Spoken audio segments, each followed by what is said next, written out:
Hello दोस्तों, अगर आप लोगों ने अभी तक चैनल को सब्सक्राइब नहीं किया है तो जल्दी से कर लें।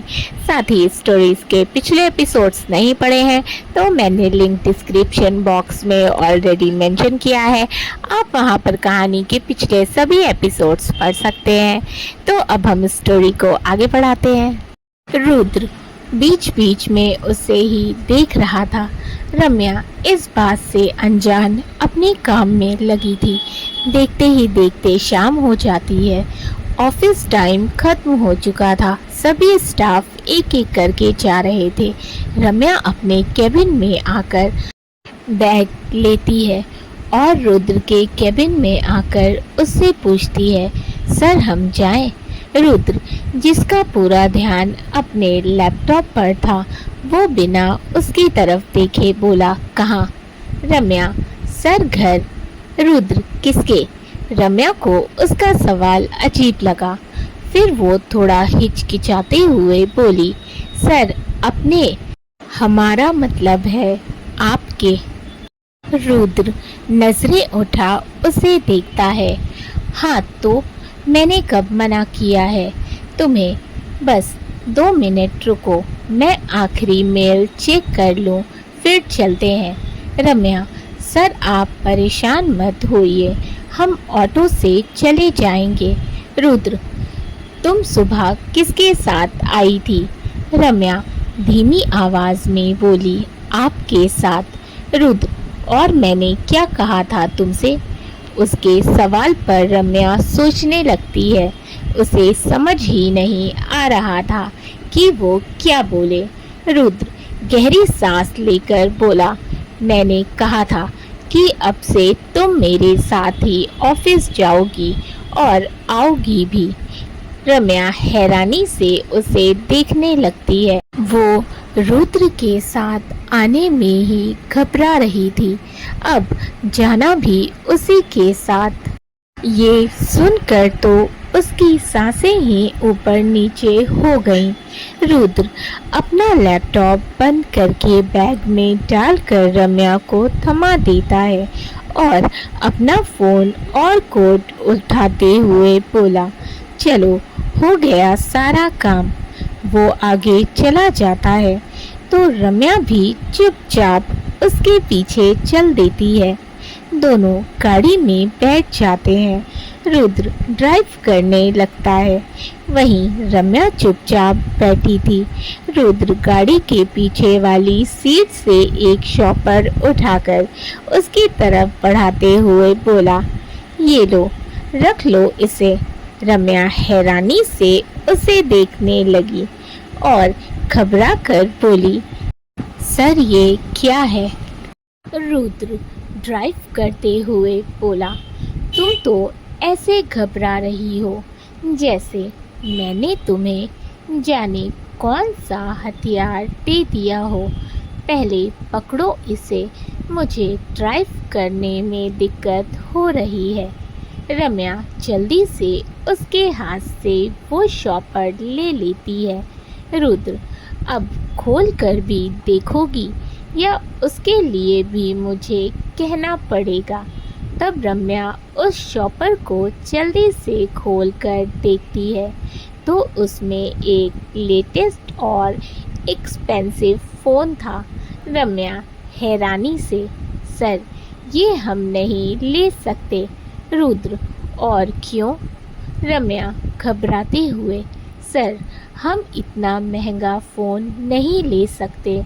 हमने इतना महंगा फ़ोन कभी इस्तेमाल नहीं किया, हम कैसे ले सकते हैं इसे? उसकी बात सुन रुद्र के माथे पर बल पड़ जाते हैं। वो थोड़े गुस्से से बोला, मैं तुमसे पूछ नहीं रहा हूँ, तुम्हें ऑर्डर दे रहा हूँ। रखो इसे अपने पास।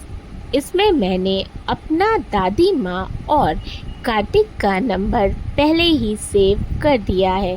बाकी तुम्हें जिसका भी नंबर रखना होगा देख लेना। रम्या मासूम सा मुँह बनाकर उसे देखती है, फिर सर झुका लेती है। अब वो क्या ही बोलती। रुद्र उसे बता थोड़ी रहा था, वो तो उसे ऑर्डर दे रहा था। रुद्र एक नज़र उसे देखता है। वो हाथ में फोन लिए विंडो से बाहर देख रही थी। रुद्र सर झटक कर अपना ध्यान फिर से ड्राइविंग पर कर लेता है, लेकिन रम्या के इस तरह मना करने से उसकी आंखों के सामने उसके पास्ट का एक दृश्य घूमने लगता है। पास्ट। रुद्र, ये क्या है? तुम मेरे लिए इतनी सस्ती वॉच उठा कर लाए हो? सामने बैठी लड़की मुंह बनाकर बोली। शॉर्ट ब्लैक ड्रेस जो उसके घुटनों तक ही आ रही थी और उसके गोरे रंग पर जच रही थी। स्ट्रेट हेयर जिसे उसने बड़ी अदा से खोल रखा था। चेहरे पर डार्क मेकअप और पैरों में हाई हील्स।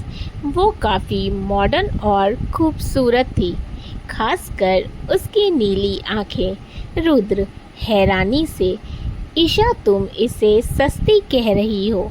बेबी, ये उस शॉप की सबसे एक्सपेंसिव वॉच है। ईशा, हाँ तो तुम ऐसे चीप शोरूम में गए ही क्यों? क्या तुम अपनी ईशू बेबी से बस इतना ही प्यार करते हो? इस बार रुद्र थोड़े गुस्से से बोला। ईशा, मैंने तुमसे पहले भी कहा है कि मेरे प्यार का अंदाज़ा तुम इन छोटी मोटी गिफ्ट से मत लगाया करो। तुम्हें पता है कि मैं तुमसे कितना प्यार करता हूँ। अपनी जान निकाल कर तुम्हारे कदमों में रख सकता हूँ। एनीवे, अगर तुम्हें ये वॉच नहीं पहननी तो मत पहनो।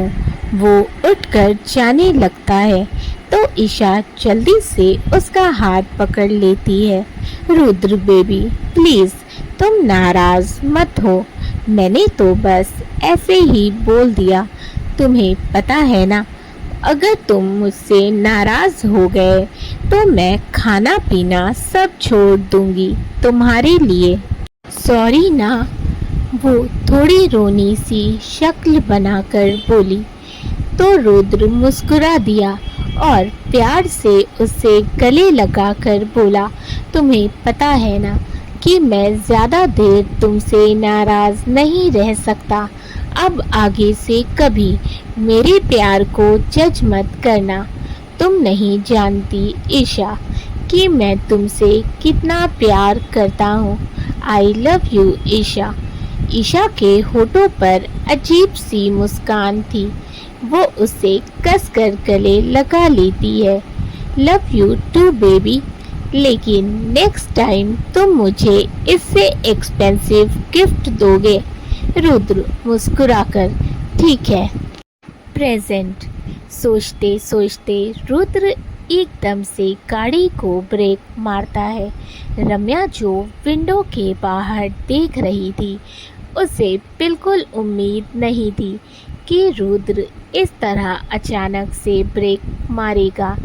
उसका सर गाड़ी के डैशबोर्ड से टकराते टकराते बचता है। वो घबराकर रुद्र को देखने लगती है, फिर डरते हुए बोलती है, सर आप ठीक है? रुद्र की आंखें एकदम लाल हो रखी थी। अब वो गुस्से से या दर्द से ये बता पाना बहुत मुश्किल था। रुद्र सर्द आवाज़ में बोला, अंदर जाओ। रम्या घबराते हुए, सर आप। रुद्र फिर से गुस्से में बोला, मैंने कहा अंदर जाओ। रम्या तो बेचारी वैसे ही घबराई हुई थी। फिर उसकी लाल आंखें और इतनी भारी आवाज़ सुनकर उसकी फिर कुछ बोलने की हिम्मत ही नहीं हुई। वो तुरंत ही गाड़ी से नीचे उतर जाती है।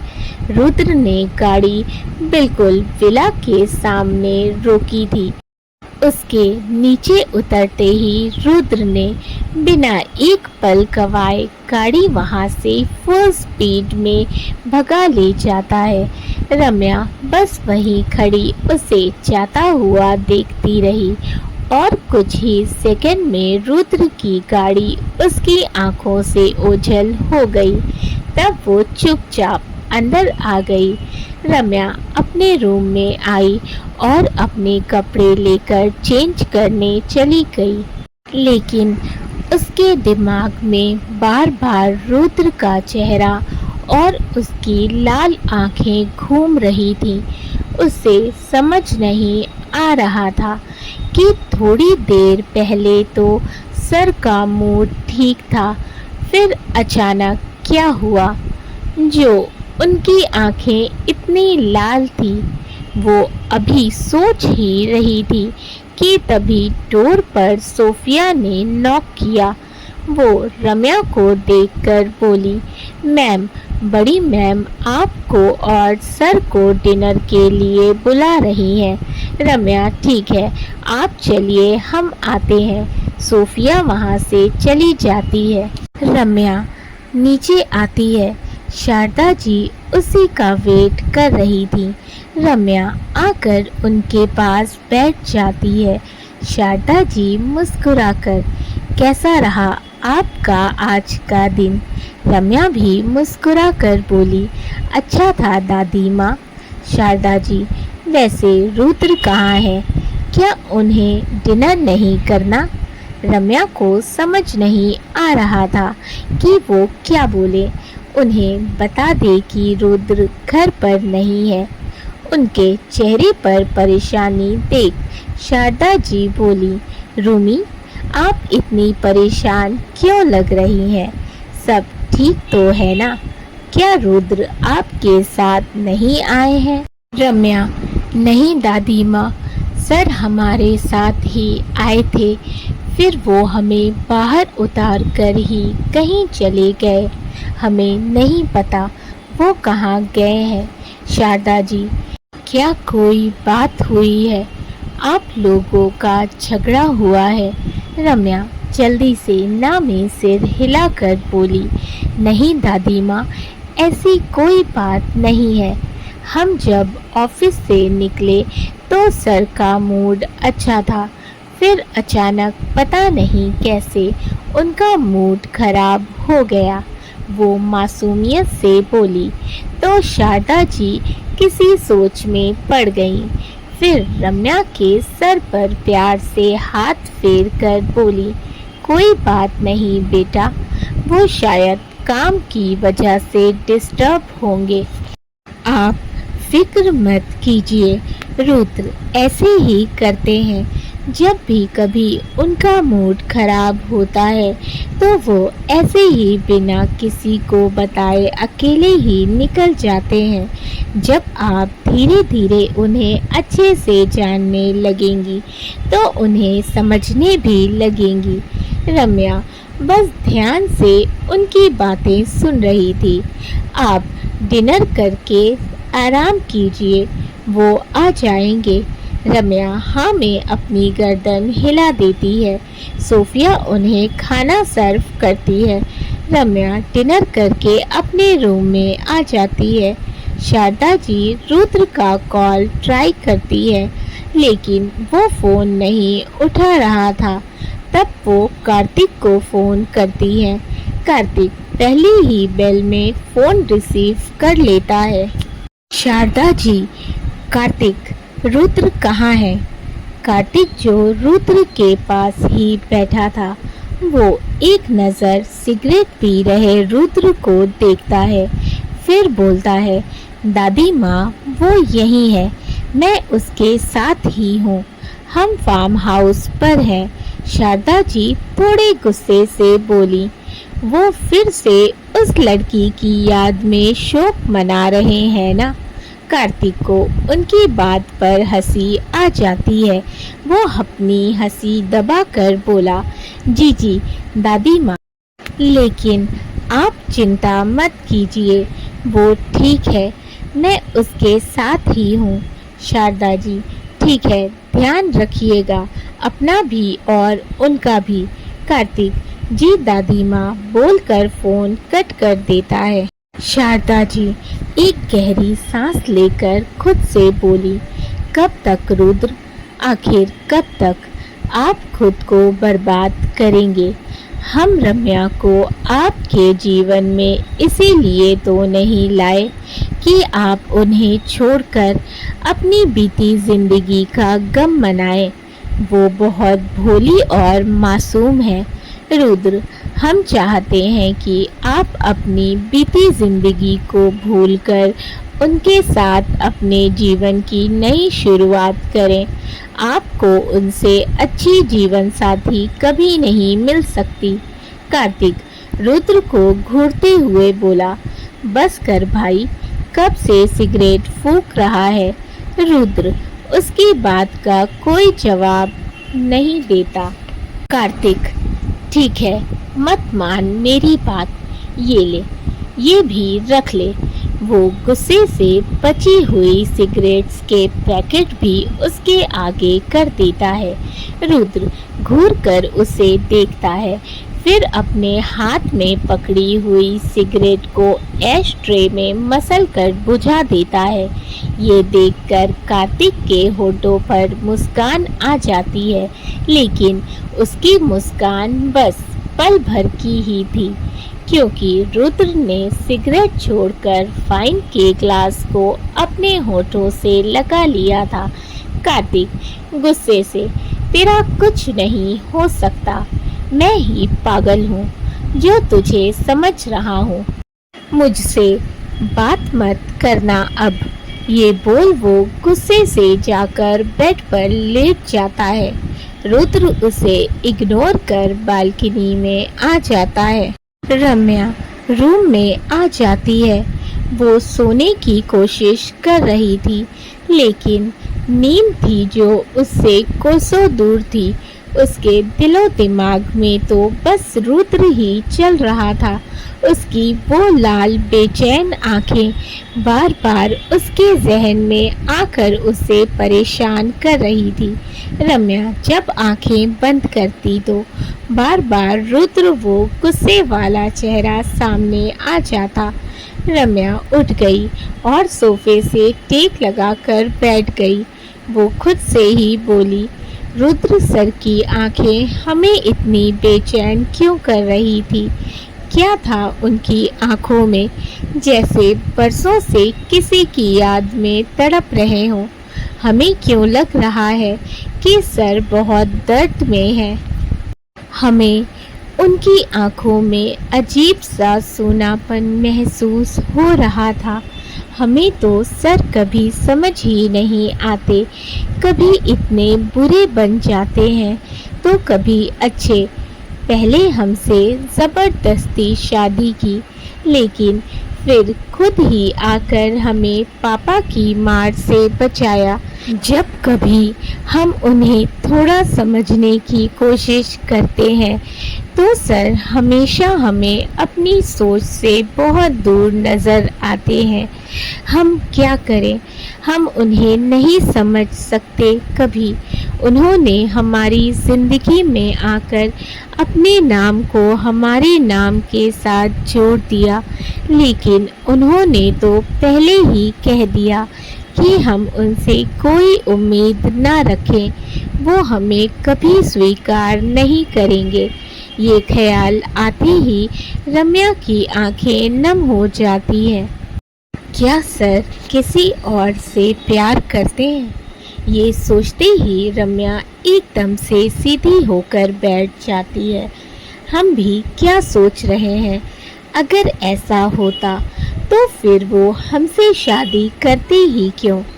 वो इस ख्याल को झटक कर फिर लेट जाती है और रुद्र के बारे में सोचते सोचते आखिरकार नींद की आगोश में चली जाती है। वो सुबह उठती है तो कमरा बिल्कुल खाली था। बेड पर ब्लैंकेट भी वैसे ही था जैसे रात को रखा था। रम्या समझ जाती है कि रुद्र रात को रूम में नहीं आया। फिर वो उठती है और फ्रेश होने चली जाती है। रम्या फ्रेश होकर आती है और रेडी होकर नीचे आ जाती है तो शारदा जी हॉल में नहीं थी। वो सोफिया से पूछती है, दादी माँ कहाँ है? सोफिया कुछ बोलती उससे पहले शारदा जी पीछे से बोलती हैं, हम यहाँ हैं। रम्या मुस्कुराकर उनके पास आती है और उनका पैर छूकर आशीर्वाद लेती है। शारदा जी उसे प्यार से गले लगाकर, हमेशा ऐसे ही मुस्कुराती रहिए और खुश रहिए। रम्या डाइनिंग एरिया में बैठी थी, लेकिन उसकी नज़रें बार बार इधर उधर भटक रही थी। वो रुद्र को देख रही थी, जो उसे कहीं भी नजर नहीं आ रहा था। अब इतनी हिम्मत तो उसमें थी नहीं कि वो सीधे शारदा जी से रुद्र के बारे में पूछ सके, लेकिन शारदा जी उसकी नज़रों को समझकर मुस्कुरा देती हैं और जूस का ग्लास उसके आगे रखकर मुस्कुराते हुए बोली, रुद्र ऑफिस चले गए हैं। उनकी बात सुनकर रम्या हैरानी से उन्हें देखती है, फिर जल्दी से अपनी गर्दन झुका लेती है। शारदा जी, आप ड्राइवर के साथ ऑफिस चले जाइए। कल रुद्र फार्म हाउस पर ही रुक गए थे और वहीं से ऑफिस चले गए हैं। रम्या के तो मुंह से एक शब्द नहीं निकल रहे थे। वो तो बस हाँ में गर्दन हिला देती है और जल्दी जल्दी नाश्ता करके ऑफिस के लिए निकल जाती है। रुद्र अपने केबिन में बैठा किसी सोच में गुम था। रम्या डोर नॉक करके अंदर आती है और उसे ग्रीट करती है, फिर कॉफ़ी बनाने लग जाती है। तभी कार्तिक अंदर आता है। रम्या उसे देखकर मुस्कुराकर गुड मॉर्निंग विश करती है। कार्तिक भी मुस्कुराकर उसे विश करके बोलता है, क्या मुझे भी एक कप कॉफ़ी मिलेगी? रम्या हाँ में अपनी गर्दन हिला देती है और कॉफ़ी बनाने लगती है। कार्तिक चेयर पर बैठे हुए रुद्र से बोला, रुद्र कल तूने एक साथ 4 एम्प्लॉयज़ को फायर कर दिया, क्या कुछ हुआ था? रम्या एकदम से नज़रें उठाकर रुद्र को देखती है। रुद्र उसके हाथ से कॉफ़ी का मग लेते हुए बोला, हाँ, क्योंकि वो लोग काम से कुछ ज़्यादा ही फ्री हो गए थे, इसीलिए मैंने उन्हें ऑफिस से ही फ्री कर दिया। और वैसे भी मैं यहाँ लोगों को काम करने के पैसे देता हूँ, किसी की पर्सनल लाइफ में इंटरफेयर करने के नहीं। रम्या हैरान थी कि सर ने कल की बात पर उन चारों को सीधे फायर ही कर दिया। रुद्र उसे किसी सोच में गुम देखकर बोला, मिस रम्या, मैंने आपको कल जो फाइल दी थी, क्या वो पूरी हो गई? रम्या जल्दी से बोली, जी सर। रुद्र, ठीक है, अब आप अपने केबिन में जा सकती हैं। रम्या हाँ में गर्दन हिलाकर जैसे ही जाने के लिए मुड़ती है कि अचानक से पास रखे टेबल से टकरा जाती है। वो खुद को गिरने से तो संभाल लेती है, लेकिन उस टेबल पर रखी सारी फाइलें उसके हाथ से लगकर ज़मीन पर बिखर जाती हैं। दोस्तों, आई होप कि आप लोगों को स्टोरी अच्छी लग रही हो, कहानी पसंद आ रही हो तो वीडियो को ज़रूर लाइक कर दीजिएगा। चैनल को सब्सक्राइब नहीं किया है तो कर लें, साथ ही अपने फीडबैक मुझे ज़रूर दें। इसी तरह से प्यार बनाए रखें। Thank you for watching and keep supporting. Love you all.